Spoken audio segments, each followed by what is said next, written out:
Je vais commencer juste en préalable parce que c'est Hugo qui va nous faire la démonstration, mais c'est intéressant parce que dans les questions, plusieurs fois, j'ai vu la question des données, où sont les données, parce que là, on a présenté deux études, après, ce qu'a présenté Hugo, ce qu'a présenté Mélodie, ça a été fait sur mesure hein, pour aujourd'hui. Mais voilà, il y a des questions derrière les études, de l'accès aux données.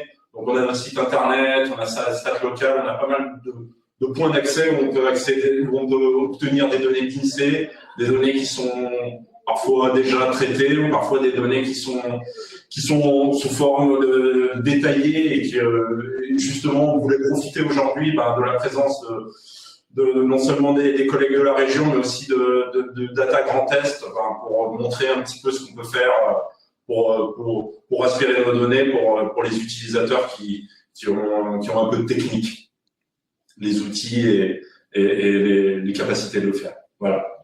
À toi, Hugo. Merci, Rémi. Alors, du coup, il y a désormais deux moyens pour trouver les données sur le site de l'INSEE.fr. Vous avez le moyen un peu plus classique et ancien, où vous allez dans l'onglet statistiques et études ici, et vous pouvez voir, vous pouvez faire de nombreux filtres et cocher ici données pour obtenir uniquement les données et non pas les publications. Ensuite, vous regardez par rapport aux filtres qui vous intéressent, que ce soit économie, démographie, revenus, etc. Et vous cochez vraiment ce qui vous intéresse. Pareil pour les données, vous avez plusieurs filtres où vous pouvez mettre du coup les filtres que vous voulez. Si vous voulez plutôt quelque chose de temporel, n'hésitez pas à cocher série chronologique. Est-ce que vous voulez des chiffres plutôt détaillés ou chiffres clés, etc. Donc ici, vous pouvez vraiment filtrer sur les données que vous voulez. Sachez également que dans la plupart des études, Rémi, tu me contredis si je dis des bêtises, mais dans la plupart des études, les données sont également mises à disposition lorsqu'elles ne sont pas trop confidentielles. Et ça peut également vous aider si jamais vous avez des interrogations et que vous voulez voir plus en détail l'étude en elle-même. Ensuite, il y a une deuxième méthode. Lorsque vous êtes sur la page d'accueil ici, vous avez un onglet « Consulter le catalogue des données de l'INSEE ». Cela va vous amener sur notre catalogue de données qui s'appelle désormais Mélodie. Du coup, ici, c'est le même fonctionnement que ce que je viens de vous montrer avec les statistiques et les études. C'est que vous avez plusieurs thèmes où vous pourrez, par exemple, si j'en défile un, trouver des informations différentes et des bases de données qui vont en rapport avec ces thèmes-là. Donc, si vous mettez économie générale et inflation, vous avez deux bases de données différentes ici. Et lorsque vous cliquez dessus, vous avez la description des données, les métadonnées et les données en elles-mêmes, que vous pourrez télécharger en format CSV. Pardon. Vous avez ici la période temporelle, donc si vous voulez quelque chose du long terme, vous pouvez également les trouver. Et même la description du fichier Excel avec le nombre de lignes et le nombre de variables.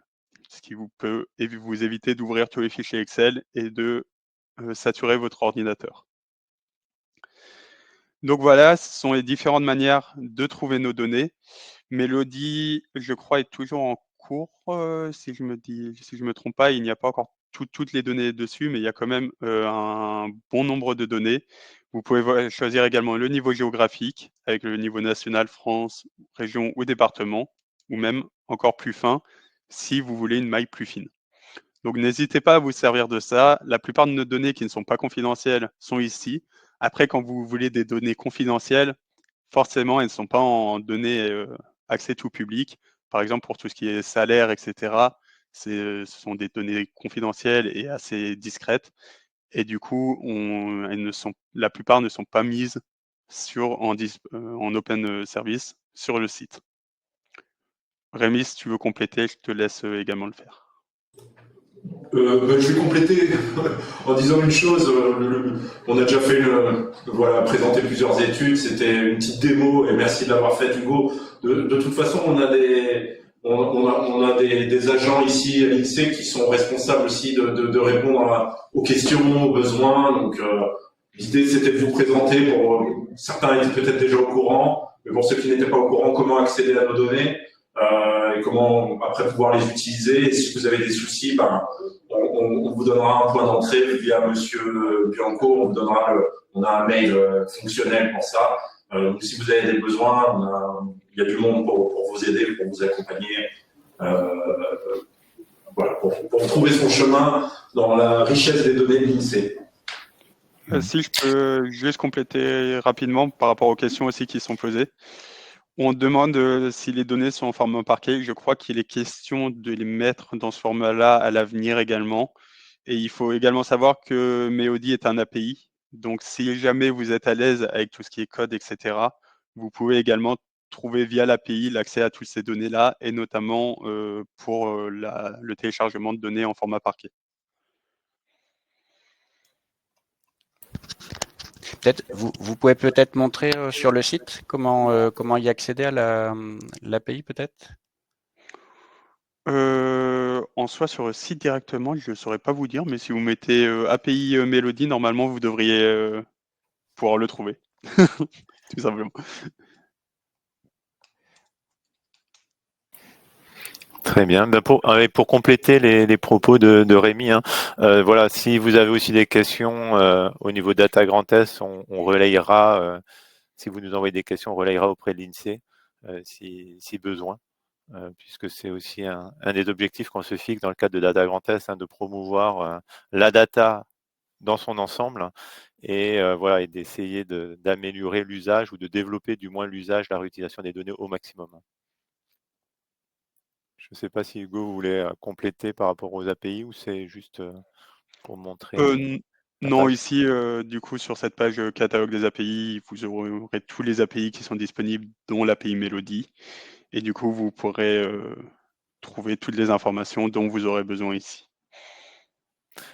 Alors peut-être pour répondre juste à une question de Fabienne par rapport aux API, en fait les API c'est un système qui permet d'accéder de façon via des scripts, en fait, via des programmes aux données, voilà, de façon structurée et codifiée.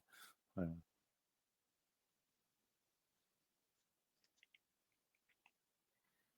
Merci. Oui, juste pour compléter, c'est voilà, il y a cette dimension technique avec les API. C'est sûr qu'il faut être en capacité de le faire. Hein, si vous, voilà, il y a un coût d'entrée qui est important, mais qui justement, ça s'adresse plus à des profils techniques qui puissent s'inspirer de la donnée, et, par exemple pour produire de manière récurrente, représenter des indicateurs. Hein, je pense à Data Grand Test, il y a tout ce qui est carto, etc. Donc ça pourrait vous permettre de le faire sans vous adresser à nous. Après, pour d'autres types d'utilisateurs, ce qu'a montré Hugo, c'est que voilà, on vous a présenté des études, il y a des études sur notre site, il y a des données déjà traitées sur notre site, il y a le dossier complet, le fameux dossier complet sur les territoires où vous avez un petit descriptif de la commune jusqu'à la région d'un territoire sur lequel vous voulez avoir des informations. On a vraiment toute une palette de données selon les utilisateurs.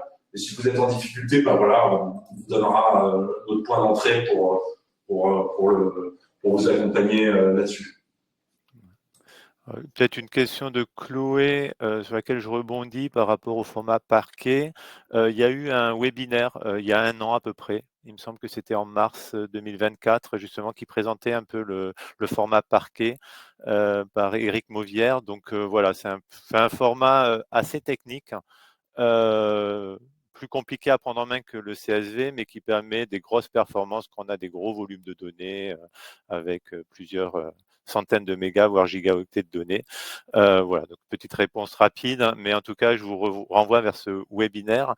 Peut-être une question aussi qui me semblait intéressante de Thierry. Pour finir, ça sera, je pense, la dernière question puisqu'il est midi.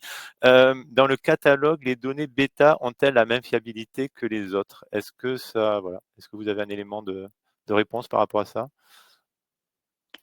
Normalement, les données bêta, ou en tout cas les données qui sont en ligne, du coup, ont toutes la même fiabilité. Oui. D'accord, très bien.